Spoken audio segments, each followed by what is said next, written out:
হ্যাঁ ওইটা আর হয় নাই গুড়া দিয়ে গুড়া এই সময় যে চাপাল করে নাও আমার ধর তুলে আপনি জন জন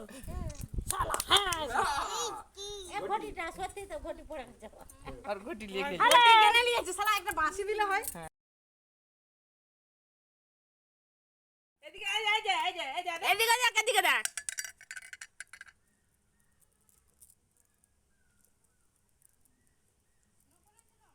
আমার কড়াই